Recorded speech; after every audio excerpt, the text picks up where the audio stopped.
వివరాలు వెల్లడించారు. 100 గ్రాములు అధికంగా బరువు ఉండటంతో అనర్హతకు గురయ్యారన్నారు. ఈ వ్యవహారంపై ఒలింపిక్ కమిటీ ఎదుట భారతదేశం ఒలింపిక్ కమిటీ నిరసన తెలిపిందన్నారు.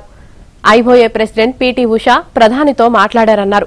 అవసరమైన చర్యలు తీసుకోవాలని సూచించారని వెల్లడించారు. వినేష్ ఫోగట్ కు అనారోగ్యం కారణంగా అన్ని సౌకర్యాలు కల్పించామని కేంద్ర మంత్రి స్పష్టం చేశారు. भारतीय ओलंपिक संघ की अध्यक्ष पीटी उषा भी अभी पेरिस में है। प्रधानमंत्री जी ने स्वयं उसके साथ बातचीत करके उचित कार्यवाही करने के लिए, उचित एक्शन लेने के लिए भी उसको कहा गया है। विनेश मंगलवार 6 अगस्त को 3 मुकाबले जीतकर 50 केजी रेसलिंग ओलंपिक में फाइनल में पहुंचने वाली पहली भारतीय महिला रेसलर बनी थी। सेमीफाइनल में उन्होंने क्यूबा की पहलवान गुजमान लोपेजी को, क्वार्टर फाइनल में यूक्रेन की ओक्साना लिवाच और प्री क्वार्टर फाइनल में वर्ल्ड चैंपियन जापान की यूई सुसाकी को 3-2 से मात दी थी। उन्हें बुधवार 7 अगस्त की रात करीब 10 बजे गोल्ड मेडल के अमेरिकी रेसलर सारा एन हिल्डरब्रांड से मुकाबला करना था, जहां तक उनकी तैयारी हेतु सहायता का प्रश्न है।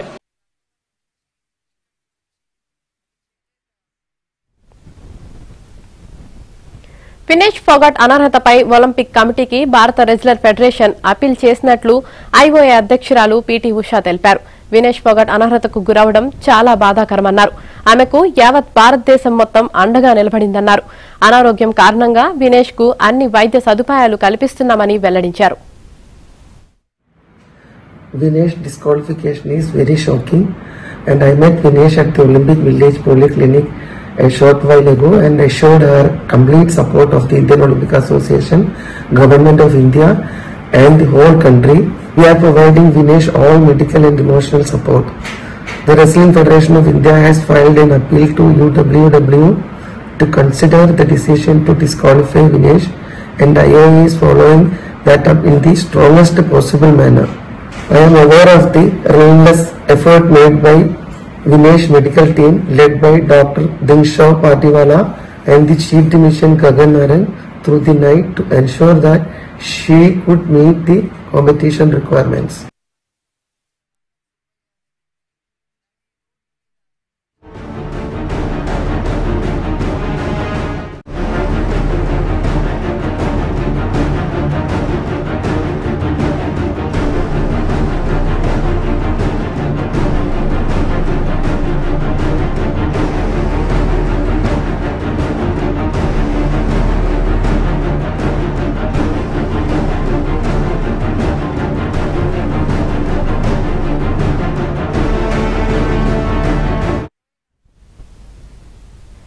ఇక పంజాబ్ సీఎం భగవత్ మాన్ సింగ్ వినేష్ ఫోగట్ తండ్రిని పరామర్శించారు. ఒలింపిక్స్ లో వినేష్ ఫోగట్ అనర్హతకు గురి కావడం చాలా బాధాకరమన్నారు.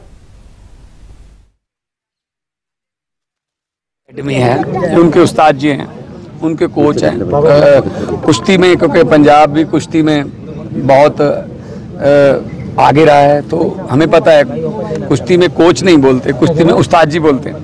तो उस्ताद जी जो हैं वो खड़े हैं। गम है, दुख है कि हमारी बेटी जो है वो गोल्ड, बस सामने गोल्ड मेडल पड़ा था बस जी, पर कोई टेक्निकल 100 ग्राम वजन का कोई इशू आ गया।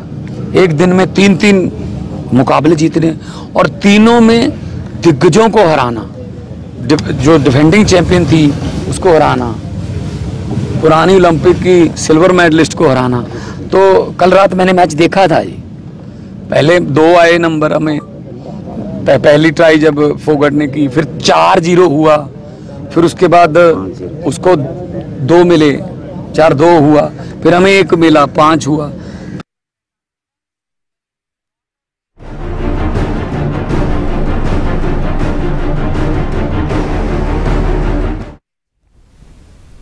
ఒలింపిక్స్ లో వినేష్ ఫోగట్ అనర్హతకు సంబంధించి మరింత సమాచారం మా ఢిల్లీ ప్రతినిధి సతీష్ అందిస్తారు. సతీష్, ప్యారిస్ ఒలింపిక్స్ 2024లో పసిఫిక్ పతాకం విజయం సాధించిన దిశగా వెళ్తున్న సందర్భంలో వినేష్ ఫోగట్ కు కొంత ఆమె పైన అనర్హత వేటు వేశారు.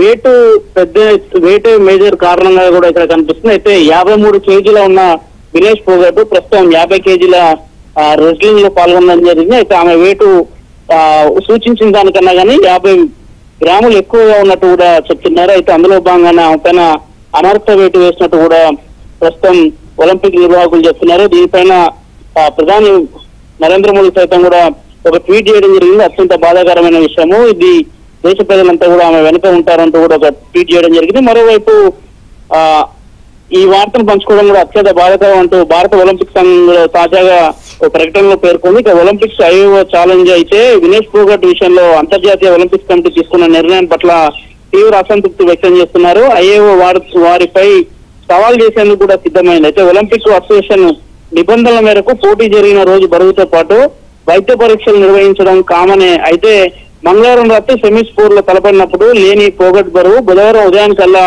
పెరగడం పైన కూడా కొంత ఐఓ అనుమానాలను వ్యక్తం చేస్తుంది. ఒకవేళ నిర్ణయంపై ఒలింపిక్స్ కమిటీ పునఃసమీక్ష లేకుంటే మాత్రం పోగట్ పై అనర్థ వేటు కొనసాగుతుందని కూడా క్రీడకు సంబంధించిన వర్గాల నుంచి కూడా ఒక మాట వినిపిస్తుంది. అయితే మరోవైపు కాసేపటి క్రితమే పిటి ఉషా మాట్లాడుతూ కూడా పిటి ఉషా కొంత బరువు ఆమె పెరిగిందనే అంశాన్ని కూడా స్పష్టం చేస్తున్నట్టు కనిపిస్తుంది. మరోవైపు సోషల్ మీడియాలో కావచ్చు, కేంద్ర ప్రభుత్వం తరఫున కావచ్చు, పెద్ద ఎత్తున కూడా కొంత దినేష్ పోగట్ ఈ రోజు కొంత అన్యాయం జరిగిందన్న అంశంలో కూడా చెప్తున్నారు. అయితే వెయిట్ కు సంబంధించిన అంశంలో మాత్రం ఇంకా క్లారిటీ రావాల్సింది. ఒకవేళ 53 కేజీల ఓవర్ వెయిట్ నుంచి ఒకసారిగా 50 కేజీలకు వస్తే నిజంగానే వర్కౌట్ సంబంధించిన అంశంలో కొంత క్లారిటీ రావాల్సి ఉంటుంది. కానీ ఇప్పటి వరకు మాత్రం ఆమె పైన అనర్థ వెయిట్ అయితే కొనసాగుతూనే ఉంటుంది. ప్రస్తుతం ఆమె ఆరోగ్యం కూడా కొంత స్వల్పంగా అస్వస్థకు గురినట్టు కూడా తెలుస్తుంది. ప్రస్తుతం హాస్పిటల్లో చికిత్స పొందుతుంది. హాస్పిటల్ అనంతరం కూడా ఏం మాట్లాడతారనేది కూడా కొంత ఉత్కంఠ నెలకొంది. Right, thank you Satish.